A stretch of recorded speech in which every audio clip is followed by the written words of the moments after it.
সুন্দর রূপ আমি যে দিনতে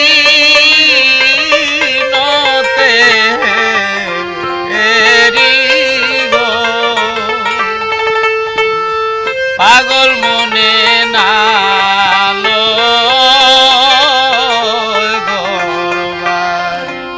আমি কি আর দুঃখ ছেড়ে সইগ সুখে আশা করি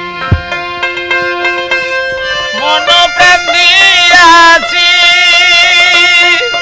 যারে আমি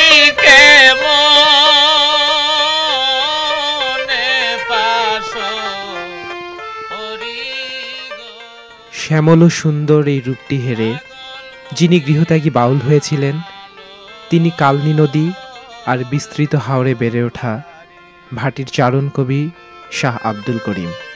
আবহমান বাংলার লোকায়ত ধারার সঙ্গীত সাধনায় একটি বিশিষ্ট নাম শাহ আব্দুল করিম। এই অনন্য লোকব্যক্তিত্ব মূলত বাউল হিসেবে পরিচিত। তার বয়স এখন ৯১ বছর। সিলেটের অগাধ ভাটি অঞ্চল সুনামগঞ্জ জেলার দিরাই থানার উজানধল গ্রামে তার জন্ম। শৈশবে ভাসিয়েছিলেন তার বাউল গানের তরি। সেই তরি বিরামহীন ভেসে ভেসে এখন ক্লান্ত, শ্রান্ত, অবসন্ন, থেমে গেছে অনেকটা। বার্ধক্যজনিত রোগে আক্রান্ত হয়ে কিছুদিন পূর্বেও তিনি ছিলেন হাসপাতালের বেডে, সংজ্ঞাহীন, অচেতন। আমরা যখন তার বাড়িতে পৌঁছলাম তখন অনেকটা স্মৃতিহীন তিনি। মনে করতে পারেন না তার ফেলে আসা জীবনকে, তার গানকে আগের মতো করে। কথা বলার শক্তিও অনেকটা হারিয়ে ফেলেছেন। অল্পতেই ক্লান্তি আসে। সারাদিন শুয়ে থাকেন বিছানায়, অন্যের সাহায্য ছাড়া চলাফেরাটুকুও করতে পারেন না। ফ্যাল ফ্যাল করে তাকিয়ে থাকেন, তার অপলক দৃষ্টি দরজার বাইরে প্রতিনিয়ত। আমরা তার কাছে জানতে চেয়েছিলাম কিভাবে তিনি বাউল জগতে বাসা বাঁধলেন, গানের প্রেরণায় কে ছিলেন ইত্যাদি। যেটা আমার নিজের মনে যাচ্ছে অবস্থা, সংসারের অবস্থা দেখতে বা আরও বন্ধু বান্ধব যারা আছে তারা গায়, আমারও মনে চায় গাইতাম, আমার মনে চায় রচনা করতাম, এই আর তেমন মনেই চায়। কিন্তু সঠিকভাবে তিনি কিছুই জানাতে পারেন না, যেন তার আসা যাওয়া, জন্ম জরা সকলই নিয়তির বিধান, প্রাণনাথের অধীন। আমি কি করিব রে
কালনির তীরে তার বসতবাড়ি।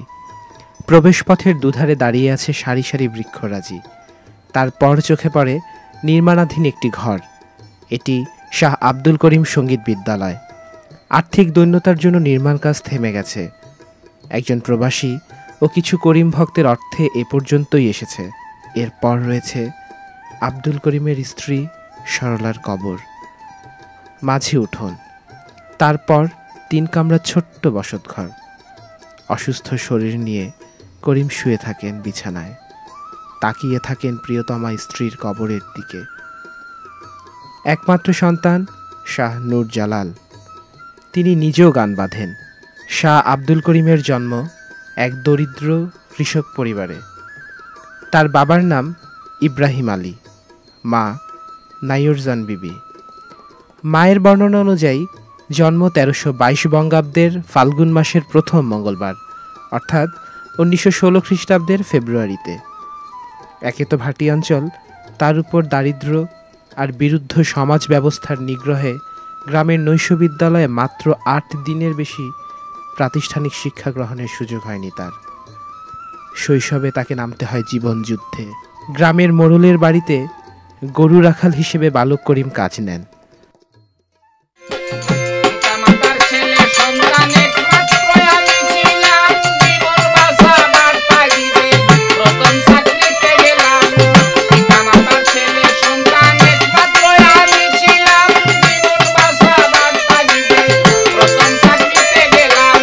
মাঠে থাকি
শৈশবে ভাবুক করিমের গানের প্রতি অনুরাগ জন্মায় এবং তখন থেকেই করিম বাউল জগতের বাসিন্দা। শুরুতে সঙ্গীত সাধনায় ওস্তাদ ছিলেন তার স্বগ্রামবাসী কমর উদ্দিন, পরে প্রখ্যাত সাধক রশিদ উদ্দিন। তার মুর্শিদ ছিলেন মৌলা বক্স মুন্সি এবং পীর শাহ ইব্রাহিম আলী মাস্তান। ওস্তাদ ও পীর মুর্শিদের কাছে সঙ্গীতের দীক্ষা আর জীবন রহস্যের পাঠ নিয়ে তিনি অবিরল ধারায় গান বাঁধলেন এবং গেয়ে চললেন।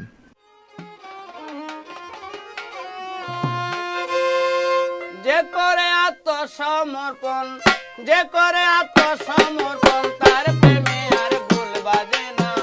যে করে আত্মসমর্পণ, যার প্রেমে আর ভুল বাজে না। ঘৃণা লজ্জা ভয় তাকিতে প্রেম হবে না, প্রেম হবে না। ঘৃণা লজ্জা ভয় তাকিতে প্রেম হবে না, প্রেম হবে না।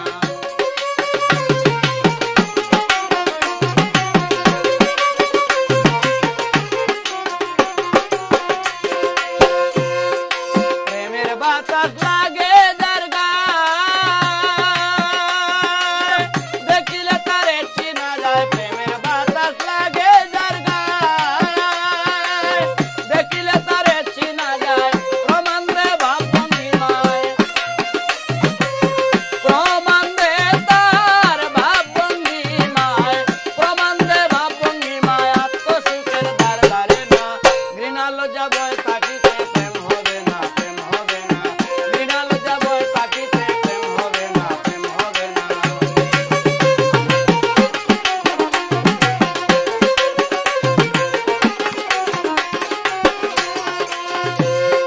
পঞ্চরসে মাখা যে জন, রসিক সুজন সে মহাজন। পঞ্চরসে মাখা যে জন, পঞ্চরসে মাখা যে জন, রসিক সুজন সে মহাজন। অন্তরে তার পরশ রতন, অন্তরে তার পরশ রতন, অন্তরে তার পরশ রতন। সে করে সরল সাধনা, ঘৃণা লজ্জা ভয় তাকিতে প্রেম হবে না, প্রেম হবে না।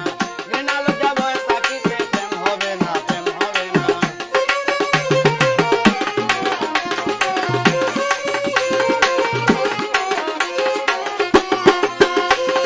সদ্য প্রেমদার ভাগ্যে ঘটে, আধারে তার চন্দ্র উঠে। সদ্য প্রেমদার ভাগ্যে ঘটে, আধারে তার চন্দ্র উঠে। আব্দুল করিম প্রেমের হাতে, আব্দুল করিম প্রেমের হাতে, আব্দুল করিম প্রেমের হাতে। সময়ে যাইতে পারলো না, ঘৃণা লজ্জা ভয় তাকিতে প্রেম হবে না, প্রেম হবে না। ঘৃণা লজ্জা ভয় তাকিতে প্রেম হবে না। এ পর্যন্ত তার গান নিয়ে প্রকাশিত হয়েছে 6টি গ্রন্থ। আফতাব সঙ্গীত নামে প্রথম গ্রন্থ প্রকাশিত হয় 1356 বঙ্গাব্দে, অর্থাৎ 1950 সালে। তারপর একে একে গণসঙ্গীত, কালনির ঢেউ, ঢলমেলা, ভাটির চিঠি ও কালনির কূলে গ্রন্থ আকারে বের হয়েছে। এর মধ্যে 2টি গ্রন্থ এখন দুষ্প্রাপ্য। তার প্রকাশিত গানগুলো সৃষ্টিতত্ত্ব, নবীতত্ত্ব, পীর মুর্শিদ স্মরণ, ভক্তগীতি, মনশিক্ষা, দেহতত্ত্ব, বিচ্ছেদ, দেশের গান, মানুষের গান প্রভৃতি নানান বিষয়ে বৈচিত্র্য সমৃদ্ধ। শাহ আব্দুল করিমের ভাটির চিঠি নামে দীর্ঘ একটি রচনাও রয়েছে। এতে তার জীবন, ভাটি অঞ্চল ও জনজীবন সংকলিত হয়েছে অনন্য শৈল্পিক মাধুর্যে। বর্তমান সিলেটে যারা লোকসঙ্গীত লিখছেন তাদের মধ্যে সর্বশ্রেষ্ঠ হচ্ছেন শাহ আব্দুল করিম। এই যুগে আমরা অত্যন্ত গর্বিত যে এরকম একজন কবি আমাদের মধ্যে এখনও আছেন যিনি তার সাধনা চালিয়ে যাচ্ছেন। তো তার গানের যে কয়েকটা মাত্র সংকলন বের হয়েছে, সেই সংকলনগুলি প্রথম দিকে যেগুলি বের হয়েছে সেগুলি আসলে খুব সুন্দর এবং শোভন ছিল না। এখন সাম্প্রতিককালে 2টা সংকলন বের হয়েছে যেগুলি হাতে নেওয়ার মতো। আমি মনে করি তার সমস্ত গান সংগ্রহ করে তার রচনাবলী বের করা প্রয়োজন, না হলে সেটা অচিরেই হারিয়ে যাবে। আমরা জানি যে তার অনেক গান নিয়ে বিভিন্নজন বিভিন্নভাবে বাণিজ্যিক উদ্দেশ্যে সেটা ব্যবহার করেছেন, এর কোনো লভ্যাংশ তিনি পাননি। আমরা জানি তিনি অত্যন্ত দুরবস্থার মধ্যে কালাতিপাত করছেন। এ সকল গান রয়্যালটি যদি তিনি লাভ করতেন তাহলে হয়তো তার পার্থিব অবস্থার একটু উন্নতি হতে পারত। শাহ আব্দুল করিম দুবার 1964 ও 1985 সালে যুক্তরাজ্যে ভ্রমণ করেন। বিলাতের স্মৃতি নামে তার একটি দীর্ঘ রচনা রয়েছে। এতে বিবৃত হয়েছে তার বিলাত বৃত্তান্ত। এছাড়া বাংলা একাডেমি থেকে তার 10টি গান ইংরেজিতে অনূদিত হয়েছে। দীর্ঘ বাউল জীবনে আব্দুল করিম অনেক বন্ধুর পথ অতিক্রম করেছেন। দেশময় ঘুরে বেরিয়েছেন গান গেয়ে, রাতের পর রাত প্রাণবন্ত বাউল আসরে। দয়া করো দয়াল তোমার দয়ার বলে কি দিয়াছে দিবে চরণ কাঙ্গালে। জীবন সাফল্য তোমায় পাইলে, জীবন সাফল্য তোমায় পাইলে কি দিয়াছে বিবেচরণ কাঙ্গালে। অনেক রাজনৈতিক মঞ্চেও গান পরিবেশন করেছেন তিনি। সেই সূত্রেই মাওলানা আব্দুল হামিদ খান ভাসানী, হোসেন শহীদ সোহরাওয়ার্দী ও বঙ্গবন্ধু শেখ মুজিবুর রহমানের মতো বরেণ্য নেতাদের সাহচর্য তিনি পেয়েছিলেন। আব্দুল করিম তার জীবনের এইসব মধুরতম স্মৃতি পুরোপুরি মনে করতে পারেন না। অসুস্থ অবস্থায় আছেন, তাই বিস্ফোরণ স্মৃতি শক্তি মোটেই নাই,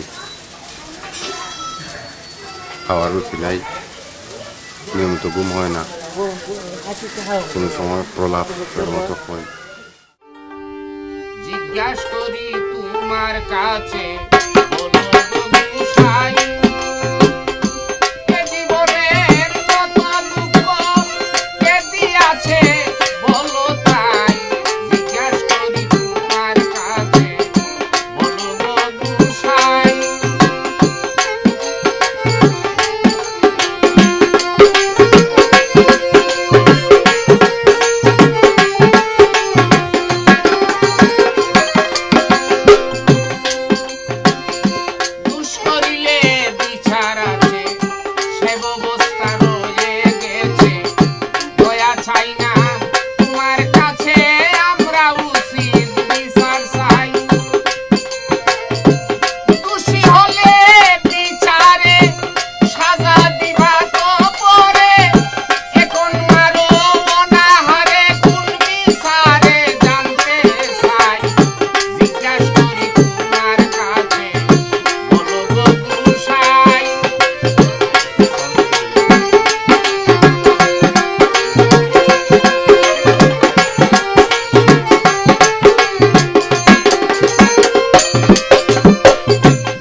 দীর্ঘ বাউল জীবনে তিনি অনেক পদক ও সম্মাননায় ভূষিত হন।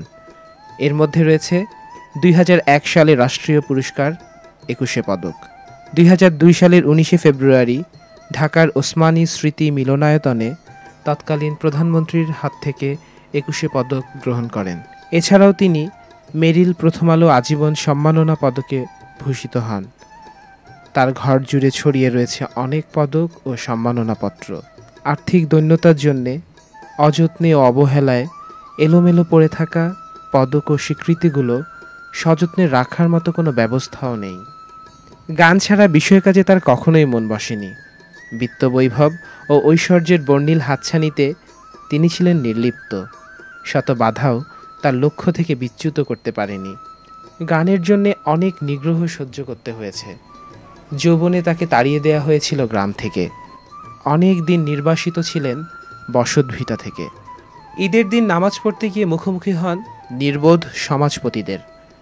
অভিযোগ আনা হয় করিম বেশরা, গান গায়, শরীয়ত পরিপন্থী কাজ করে, তাই তাকে গান নয় গ্রাম, দুটি থেকে একটি ছাড়তে হবে। করিম তার লক্ষ্য ও বিশ্বাসে অনড়, তাই হৃদয়হীন সমাজপতিদের জন্য বাড়ি ছাড়তে হয়। বান্যা সঙ্গেরা হিমাম সাহ আসলা তো তাইন বলে বাবারা কইলা যে কিতাজি তাইনরা যে কইতাছন এই লাশরা বেয়া জাতি কাম ছাড়বাইনি। তাইন কইলা যে না আমি ছাড়তাম পারতাম। তখন গ্রামের হতো না কইলা যে গান ছাড়তে পারতো না, এখন তো কইতে পারতো যে আচ্ছা সব আমরা আর গাইতাম না, করে না হইলে গাও। তাইন কইলা যে ঈদের দিন জাম্মা তো আজকে আমার মিথ্যা কথা কইবার চল্লা দিলে আমি অন্তত আপনারা এই চল্লা আমি মানতাম না। আমি গান গাইমু যদি আমার গান নিয়ে আপনাদের গ্রামে জায়গা না হয়, মুসলমানের গ্রাম পাশের গ্রাম বাঙ্গাডোর, আমি ওই গ্রামে চলে যাব এবং ওইখানে আমি গান গাই। সময় অনেক বদলেছে। আব্দুল করিমের সুদীর্ঘ একাগ্রতায় আজ এই অখ্যাত ভাটি অঞ্চলের গর্বিত উচ্চারণ শাহ আব্দুল করিম। আব্দুল করিমের দীর্ঘ বাউল জীবনে তার স্ত্রী আফতাবুন্নেসা অনেক ত্যাগ স্বীকার করেছেন। তার প্রথম গ্রন্থ আফতাব সঙ্গীত স্ত্রীর নামেই নামকরণ করেছেন। স্ত্রীর নাম দিয়েছেন সরলা। স্ত্রীর প্রেমে ব্যাকুল করিম সরলাকে মুর্শিদ জ্ঞান করতেন। 1991 সালে সরলা লোকান্তরিত হন।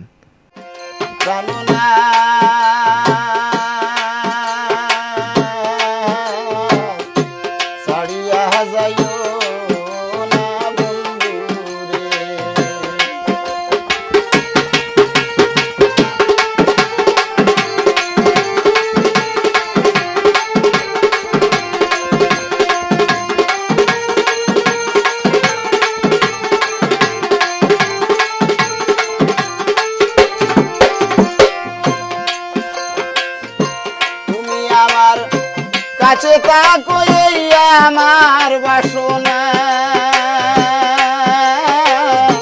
তুমি আমার কাছে থাকো এই আমার বাসনা, বন্ধুরে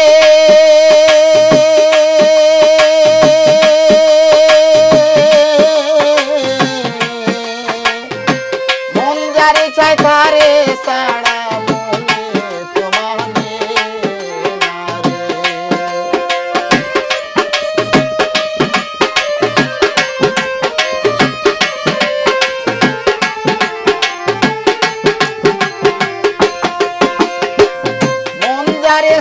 তারে সাড়া মনে তোমারে জানা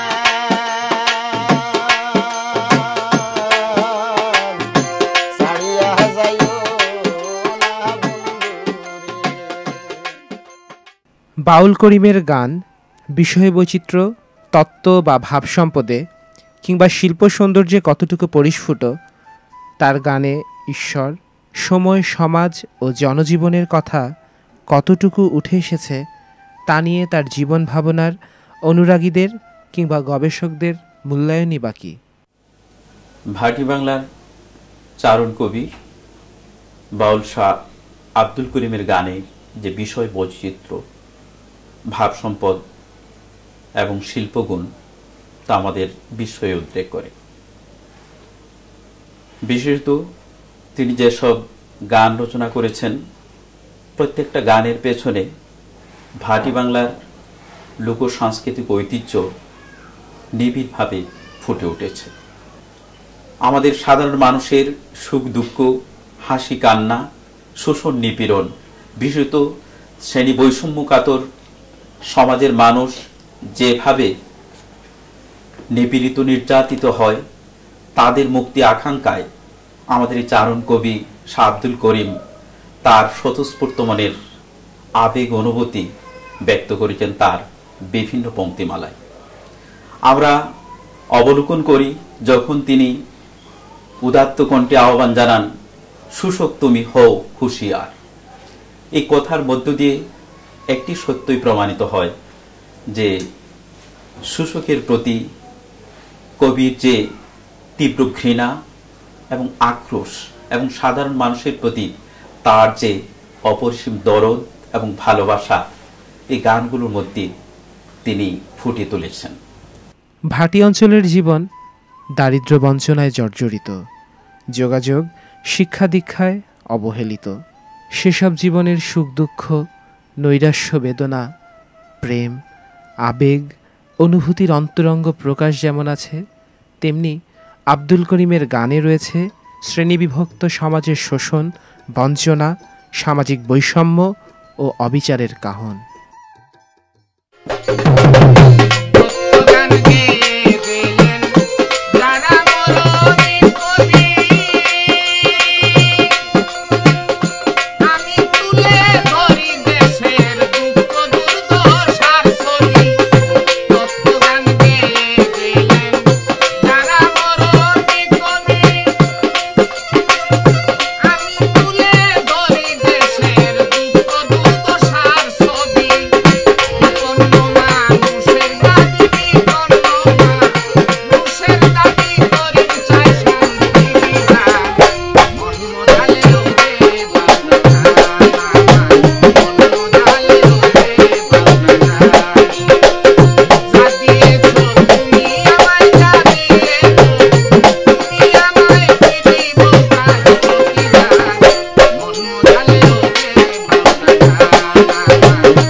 শুধু গান নয়, ভাটির ভাগ্য বিড়ম্বিত মানুষের কথা বলার জন্য তিনি গড়ে তুলেছিলেন বাঁচতে চাই নামক একটি সংগঠন।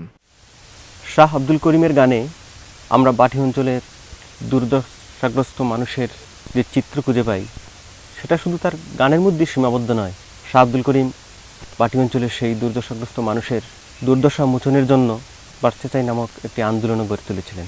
সেই সংগঠনের মাধ্যমে শাহ আব্দুল করিম সবসময় যে সফল হয়েছেন তা নয়, কিন্তু সেই সংগঠনের মাধ্যমে আমরা শাহ আব্দুল করিমের একটা অন্য রূপও খুঁজে পাই, যে প্রকৃত অর্থেই শাহ আব্দুল করিম বাটির কবি, বাটি অঞ্চলের মানুষের প্রতি তার দায়বদ্ধতা, যা শাহ আব্দুল করিমকে আমাদের সামনে একজন অনন্য মানুষে পরিণত করে তুলেছে।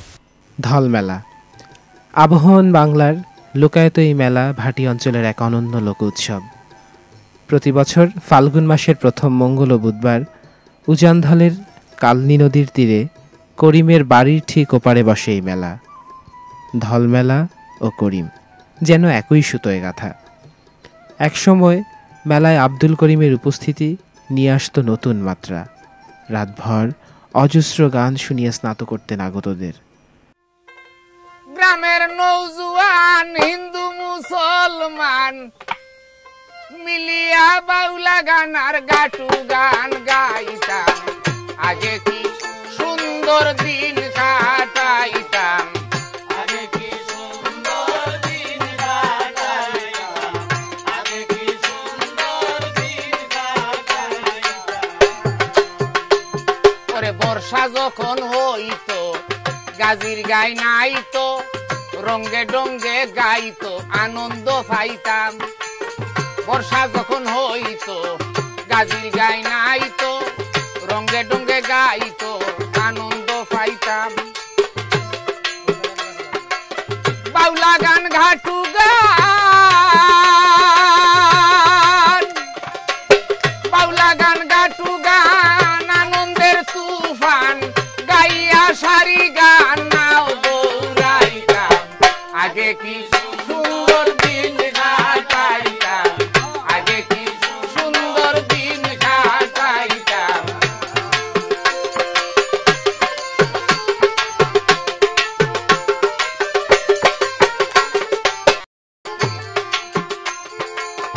ইন্দু বারিন্ত যাত্রা গান হইতো, নিমন্ত্রণ দিত আমরাও যাইতাম।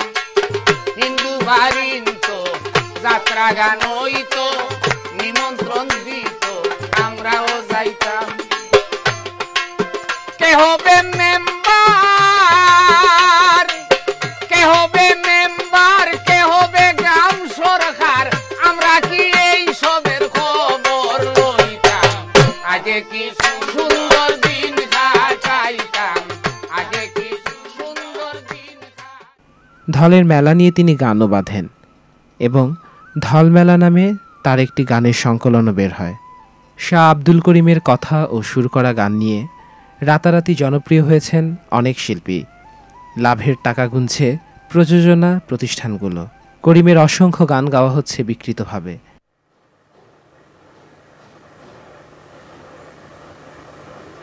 শাহ আব্দুল করিম আমার কাছে এক আদর্শের নাম। শাহ আব্দুল করিমের গানের মৌলিকতা এটা আমাদের সবাইকে রক্ষা করতে হবে। ইদানিং বেশ কিছু জায়গায় দেখা যায় যে শাহ আব্দুল করিমের গানকে বিকৃত করে গাওয়া হচ্ছে।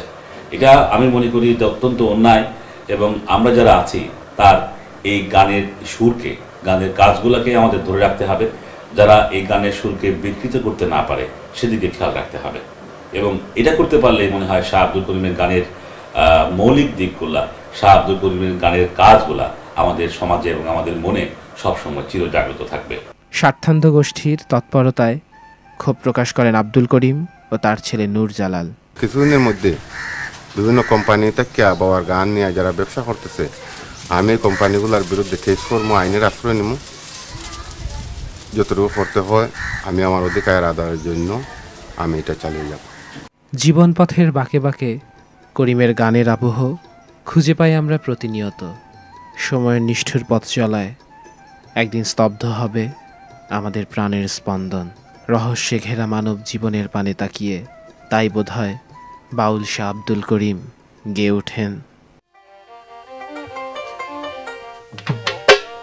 কোন মেস্তরি নাও বানাইলো, কেমন দেখা যায়,